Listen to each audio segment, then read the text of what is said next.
and welcome to the Aircel NDTV Save Our Tigers campaign. We come to you from Pench Tiger Reserve in Maharashtra. Now over the next half hour, we'll be telling you a bit about this Tiger Reserve, also about how our campaign has made a difference here.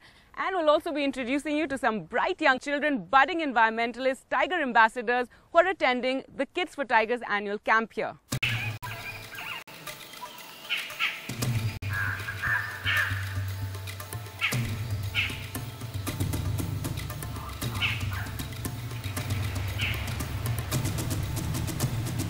Pench Tiger Reserve in Maharashtra is along the border with Madhya Pradesh. There are a variety of birds and animals found here in the jungles that were the inspiration behind Rudyard Kipling's Jungle Book.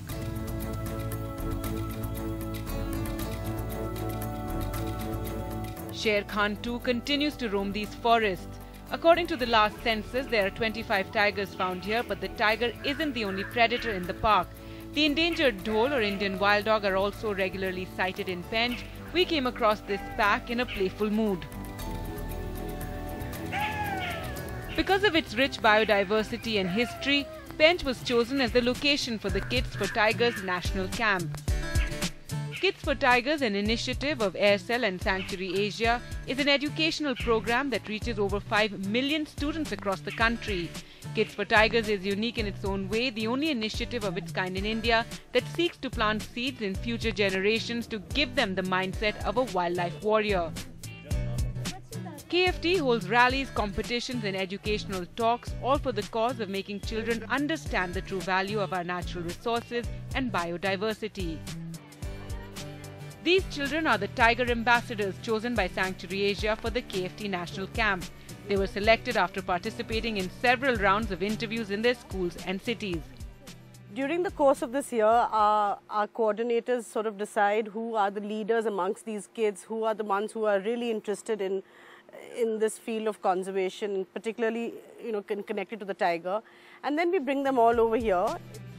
The students came from diverse backgrounds and regions across the country. The tiger ambassadors are from Delhi, Mumbai, Savai Madhopur, Chennai, Coimbatore, Bhubaneswar and Kolkata.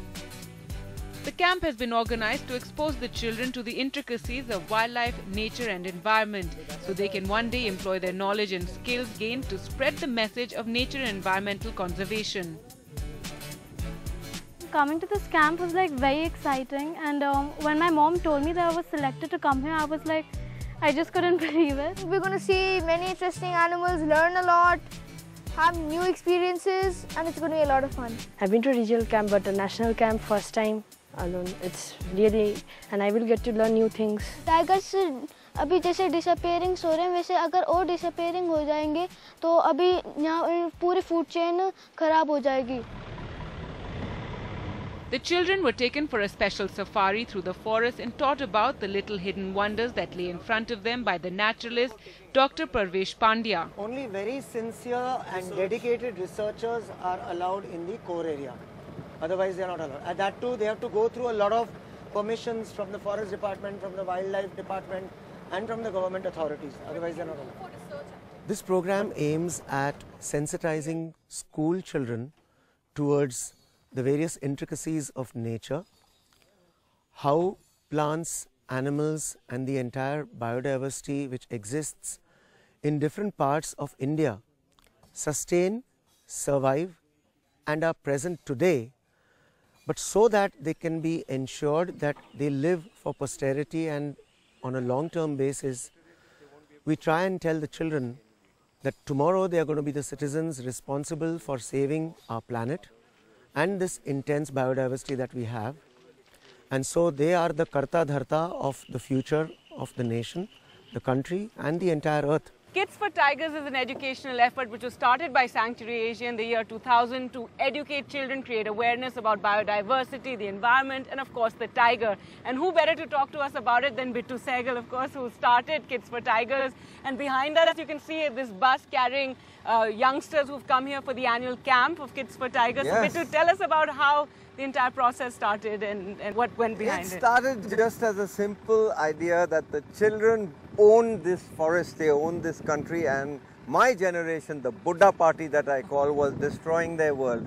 So we wanted to get out to children and tell them, first, this is so beautiful.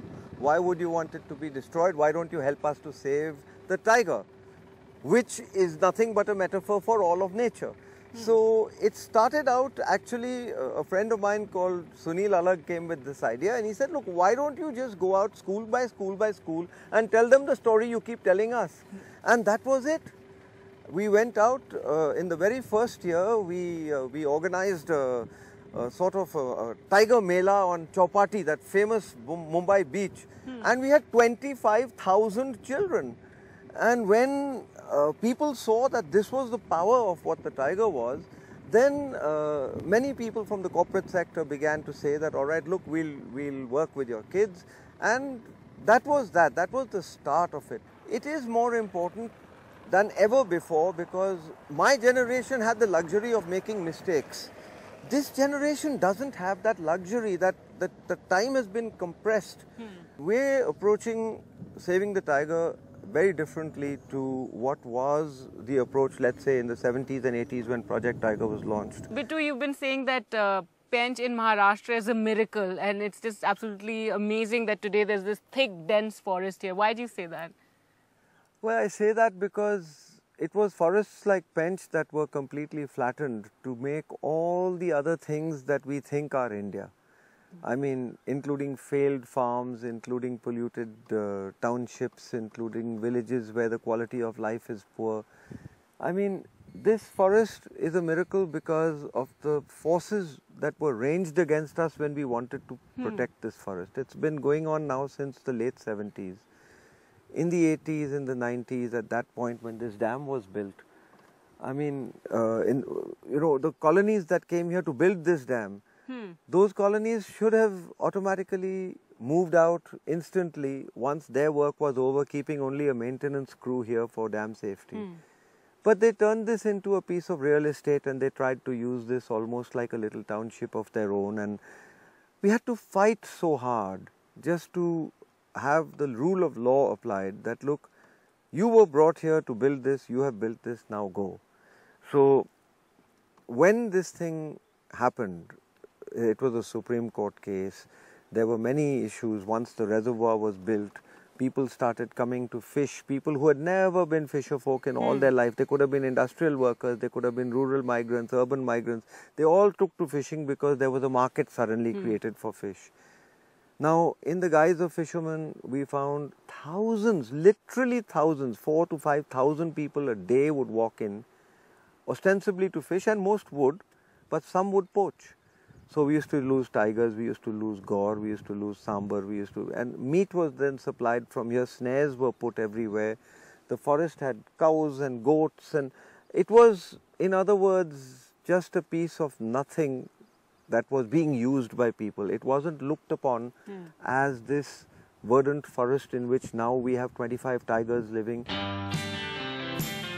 A surprise guest for the Young Tiger Ambassadors was actress Dia Mirza, who's a supporter of the Save Our Tigers campaign and the brand ambassador of Sanctuary's Leave Me Alone initiative. Dia interacted with the children and gave a morale-boosting talk to the Forest Department staff. She appreciated them for their effort in protecting the park. I remember Save the Tiger project had been initiated, I think it was about 87, 88, and a group of people had come to school to talk to us about the need of the hour and the fact that we had very few tigers left in the country. And I was so inspired by that talk in assembly in school.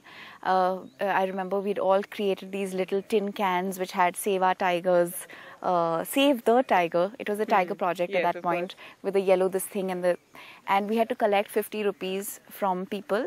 And in my mind, at that age, I thought and I went to my father and I said, your 150 rupee note will save a tiger. And I think that just kind of stuck. And of course, as I grew older and became more aware of how terrible our situation was and how much we needed to change the reality of progress and the concept of progress in our country. It's incredible that the spark for saving tigers, or this awareness, came to you in school when you were a child, and here you are With at children. a camp with children. It's the Kids for Tigers annual camp, a national camp here. So what's that experience been like? It's wonderful to see how motivated and committed they are and how much they already know. I think that's a great sign, because I feel that many of us don't understand why we need to save our tigers, and that's what I keep propagating all the time. You know, there's some simple facts that the tiger is at the apex of the ecosystem. If we save our tigers, we'll be saving ourselves, you know, and these little children know that now. And with Save Our Tigers, what we really endorse with the kids is each one teach one. So if you know as a child what the realities are at the grassroots level, you know what the problems of the tiger are, you know what the solutions can be, they can go out there and spread the word. And they now know, I think, as much as perhaps we have learned over the years, and that's very reaffirming, and it's extremely motivating. I think we have hope. It gives hope. Yes, exactly. it does.